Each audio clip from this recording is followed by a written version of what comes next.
अब हम इसी क्वेश्चन को सॉल्व करेंगे by using the second method, और सेकंड मेथड हमारे पास क्रैमर्स रूल। तो क्रैमर रूल को इस्तेमाल करते हुए हम एक्स और वाई की वैल्यू को फाइंड आउट करते हैं। सबसे पहले तो हमने इसको मैट्रिसेस की फॉर्म में लिखना है।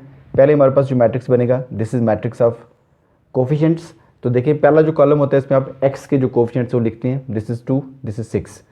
सेकंड कॉलम में आप वाई के कोफिशिएंट्स लिखते हैं, दिस इज 1 एंड 5। नेक्स्ट जो आपके पास मैट्रिक्स बनेगा, इसमें आपके पास जो वेरिएबल्स इन्वॉल्व हैं, जैसे यहाँ पे आपके पास एक्स और वाई वेरिएबल्स हैं, आप इनको लिखेंगे। और थर्ड जो आपके पास मैट्रिक्स होगा, दिस इज 3 एंड 1, जिसके ये इक्वल आ रहा है। तो अब यहाँ पे हमारे पास जो मैट्रिक्स ए है, ये हमारे पास मैट्रिक्स ए होता है जिसको आप कोफिशिएंट्स का मैट्रिक्स कहते हैं। This is 2, 1, 6 and 5। और इसके बाद जो है आपने दो मैट्रिसेस मजीद यहाँ पे बनाने हैं। ये क्रैमर रूल के मेथड में, क्रैमर रूल में आपने इसको इस्तेमाल करना होता है। तो एक आप मैट्रिक्स बनाते हैं ए एक्स। ए एक्स मैट्रिक्स आपके पास कैसे बनता है? ये जो मैट्रिक्स आपके पास है 3, 1, आपने इसमें जो एक्स कॉलम होगा, इस एक्स कॉलम को रिप्लेस कर देना है विद दिस मैट्रिक्स। ठीक है जी, 3 इस कॉलम के साथ, 3, 1 के साथ। तो 2, 6 रिमूव हो जाएगा और यहाँ पे आ जाएगा 3, 1 और 1, 5 यहाँ पे वैसे का वैसा। एक्स यहाँ पर यही शो कर रहा है कि यहाँ पे जो एक्स का कॉलम है आपका, ये रिप्लेस्ड हो चुका है। सिमिलरली आप दूसरा मैट्रिक्स यहाँ पे बनाते हैं, दिस इज ए वाई। और ए वाई के अंदर आप क्या करेंगे, आपके पास जो ये मैट्रिक्स है, ये जो कॉलम है 3, 1, ये रिप्लेस करेगा वाई के कॉलम को। ठीक है जी, ये आपके पास होता है ना 1, 5। तो 1, 5 में आपके पास वाई के कोफिशिएंट से, यानी कि 1 और 5, तो हम इसको रिप्लेस कर देंगे। यहाँ पे आ जाएगा 3, 1, तो यहाँ पे हम लिखेंगे 3, 1 और यहाँ पे 2, 6 एज इट इज़ यहाँ पे आ जाएगा। इस तरह से हमने ये दो अजाफी जो हैं वो मैट्रिसेस यहाँ पे बना लिए हैं। एक का हमने नाम लेबल किया ए एक्स और एक को हमने लेबल किया ए वाई के साथ। अब हमने इनका करना क्या है, हमने इन तीनों मैट्रिसेस का ए एक्स और ए वाई, इन तीनों को हमने डिटर्मिनेंट फाइंड करना है। और डिटर्मिनेंट फाइंड करने की वजह क्या है कि जो क्रैमर रूल में एक्स और वाई की वैल्यू हम फाइंड करते हैं, उसका फार्मूला हमारे पास क्या होता है कि एक्स आपके पास होगा equals to determinant of the matrix A x over determinant of the matrix A. और y का जो हम आंसर निकालते हैं यहाँ से, y की वैल्यू, ये आपके पास आएगा determinant of the matrix A y divided by determinant of the matrix A. तो अब आपको यहाँ से क्लियर हो चुका है कि तीनों, जब तक ये आपके पास डिटरमिनेंट फाइंड ना हो, यानी कि ए का डिटरमिनेंट, ए एक्स का डिटरमिनेंट और ए वाई का डिटरमिनेंट, तो हम एक्स और वाई की वैल्यू को फाइंड आउट नहीं कर सकते। तो इसी वजह से पहले हम इन तीनों मैट्रिसेस का डिटरमिनेंट फाइंड करेंगे। तो मैट्रिक्स ए का जब आप डिटरमिनेंट फाइंड करते हैं, तो सबसे पहले तो आप इसको ऐसे मॉडुलस में लिखेंगे 2, 1 एंड 6, 5। तो आप जानते हैं कि सबसे पहले आपने क्या करना है, जो आपके पास डायगोनल के एलिमेंट्स हैं आप उनको आपस में मल्टीप्लाई करें। डायगोनल के एलिमेंट्स हैं 2 और 5, तो ये आपके पास आ जाएगा 2 multiply by 5 minus semi diagonal 1 and 6, 1 into 6। तो इसका आंसर आपके पास क्या आ रहा है जी, 10 minus 6, that means 4 and 4 is not equal to 0। तो ये मैट्रिक्स ही आपके जो है ये नॉन सिंगुलर मैट्रिक्स है, इसी वजह से इसका सोल्यूशन एग्जिस्ट करेगा। अगर इसका आंसर 0 आ जाएगा तो ये सिंगुलर मैट्रिक्स बन जाएगा और ये इसका फिर सोल्यूशन पॉसिबल नहीं होगा। Now we will come to A x का डिटरमिनेंट फाइंड करें बिल्कुल इसी मेथड से। पहले आपने इसको मॉडुलस में लिखना है 2, ये हमारे पास होगा 3, 1 एंड 1, 5। सो 3, 1, 1, 5। तो पहले आप क्या करेंगे, डायगोनल के एलिमेंट्स को मल्टीप्लाई करें। 3, 5 ज़ार 15 minus 1 into 1, this is 1, so this is 14 and 14 is not equal to 0। लेकिन यहाँ पर अगर ये 0 हो भी जाए तो कोई फ़र्क नहीं पड़ता। ओके, उसके बाद ए वाई आप फाइंड करेंगे। ए वाई का determinant, this is the matrix 2, 3, 6, 1। तो आप इसको 2, 3, 6, 1। सबसे पहले जब आप इसका डिटर्मिनेंट फाइंड करेंगे तो आपने पहले इसको मॉड में ज़रूर लिखना है। आपने यहाँ पे मैट्रिसेस का सिंबल यूज़ नहीं करना।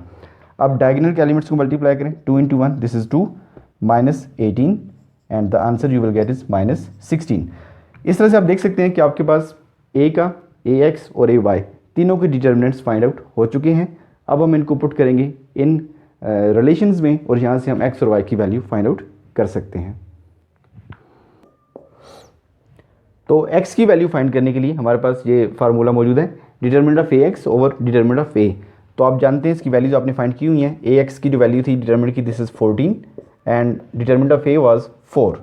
सो the answer we are getting is 7/2। तो इस तरह से हमने एक्स की वैल्यू फाइंड कर ली 7/2। अब आप फाइंड करेंगे वैल्यू ऑफ वाई, और वाई के लिए आपके पास क्या था इसका formula, this was determinant of A Y over determinant of A. तो ए वाई, ये हमने जो मैट्रिक्स बनाया उसका डिटरमिनेंट लिया था, this was -16 divided by determinant of the matrix A, और इसका आंसर हमारे पास क्या आ रहा था 4। सो डिवाइड करें, answer is -4। So solution set यहाँ पे हमारे पास क्या आएगा, x और y की जो वैल्यूज़ हैं ये हमारे पास आ रही हैं। For x this is 7/2 and for y this is -4।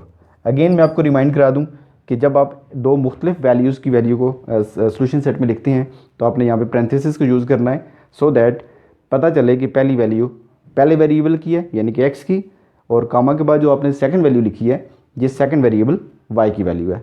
और आप देख सकते हैं कि दोनों जो मेथड थे हमारे पास, क्रैमर रूल और इन्वर्जन मेथड, दोनों से हमारे पास बिल्कुल एक जैसे आंसर आए हैं।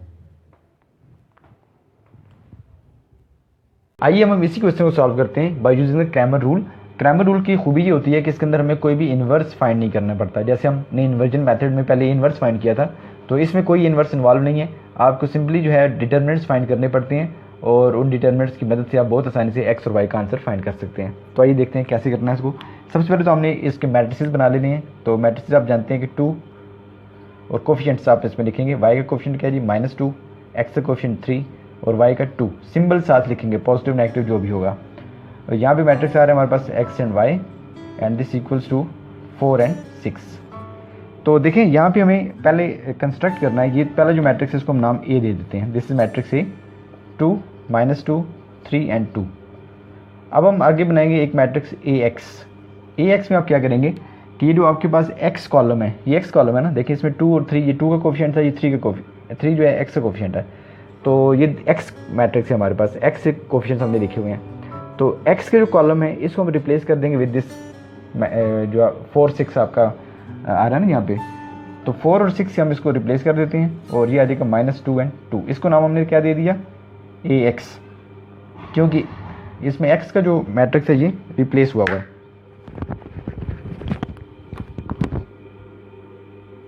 इस तरह हमने यहाँ पर AX को कंस्ट्रक्ट कर लिया। अब हम यहाँ पे AY बनाएंगे। AY आप कैसे बनाएंगे कि यही जो हमारे पास मैट्रिक्स था 4 6, ये हम रिप्लेस कर देंगे with the coefficients of y। ये देख सकते हैं आप -2 एंड 2। तो हम इसको यहाँ पे लिखेंगे 4 एंड 6 को, और जो पहला हमारा कॉलम है वो वैसे का वैसा रहेगा 2 एंड 3। तो इस तरह से हमें यहाँ पे 3 मैट्रिसेस मिल चुके हैं AX में हमने क्या किया था, x का जो पहला हमारा जो कॉलम हमने उसको रिप्लेस कर दिया 4 और 6 से, और AY में हमने क्या किया, जो दूसरे वाला हमारा कॉलम है उसको हमने रिप्लेस कर दिया 4 और 6 से। अब हम इन तीनों मैट्रिसेस के डिटर्मिनेंट्स फाइंड करेंगे।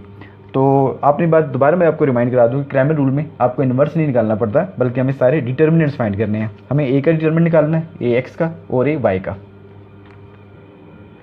तो आइए अब हम तीनों मैट्रिसेस के डिटर्मिनेंट फाइंड करते हैं। तो पहले मैट्रिक्स A, इसका डिटर्मिनेंट हम निकाल लेते हैं 2 -2 3 एंड 2। तो देखिए जैसे जो आपके होते हैं डायगोनल एलिमेंट्स आपस में मल्टीप्लाई होते हैं, 2 2 ज़र 4, -3 × -2 -6। तो 4 इंटू माइनस माइनस प्लस हो जाएगा, so you will get the answer 10 and 10 is not equal to 0। ये हमारे पास आ चुका है A का डिटर्मिनेंट। अब हम फाइंड करते हैं डिटर्मिनेंट ऑफ AX। तो AX का जो मकता है ये हमारे पास क्या आ जाएगा, 4 -2 6 एंड 2। तो पहले आप मल्टीप्लाई करें डायगोनल एलिमेंट्स को, 4 × 2 दीज आर 8, -6 × -12, -6 × -2 -12। तो माइनस माइनस प्लस हो जाएगा, so you will get the answer 20। अब आप आ जाएं AY। तो देखें यहाँ पे हमारे पास है 2 4 3 एंड 6। तो बहुत सिंपल सी बात है कि आप डायगोनल एलिमेंट्स को पहले मल्टीप्लाई करें, 2 × 6 this is 12, -3 × 4 this is also 12, so 12 - 12 answer is 0। तो देखें इस तरीके के साथ हमारे पास यहाँ से हमने फाइंड कर लिया AX, यहाँ से हमने फाइंड कर लिया AY, इनके डिटर्मिनेंट्स हमने तीनों फाइंड आउट कर लिए हैं। अब जो हमारे पास फार्मूला है कैसे हम x फाइंड करेंगे और कैसे हम y फाइंड करेंगे, तो formula is very simple. x के लिए हम लिखते हैं AX का डिटर्मिनेंट ओवर A डिटर्मिनेंट, और y के लिए आप लिखेंगे AY का डिटर्मिनेंट ओवर ये हमारे पास मैट्रिक्स A आ रहा है, नीचे दोनों में मैट्रिक्स A ही रहेगा। तो x के लिए ऊपर AX और y के लिए ऊपर AY। तो ये डिटर्मिनेंट्स की जो वैल्यूज़ है हम इसको यहाँ पे पुट कर लेते हैं।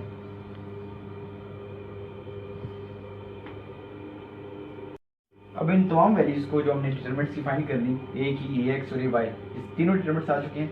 x हमने क्या देखा था कि ये हमारे पास होता है AX का डिटर्मिनेंट ओवर A का डिटर्मिनेंट, और AX की हमने वैल्यू क्या निकाली थी जी 20/10, सो x की वैल्यू हमारे पास आ जाएगी 2। नाउ फॉर y के लिए हमारे पास क्या फार्मूला था, AY का determinant over determinant of A, तो देखें ए वाई का हमने क्या डिटरमिनेंट फाइंड किया था 0, सो 0/10, तो वाई का आंसर हमारे पास क्या आ जाएगा 0। ये आप देखिए बिल्कुल सेम वही आंसर आ रहे हैं जो कि इन्वर्जन मेथड से भी हमारे पास आंसर आए, यही आंसर आया था। So we will get the same results of simultaneous equations, चाहे हम क्लैमर रूल से सॉल्व करें चाहे हम इसको इन्वर्जन मेथड से सॉल्व करें। So solution set will always be same.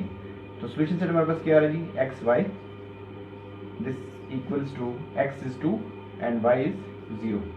तो ये हमारे पास इसका सोल्यूशन सेट हासिल हो चुका है।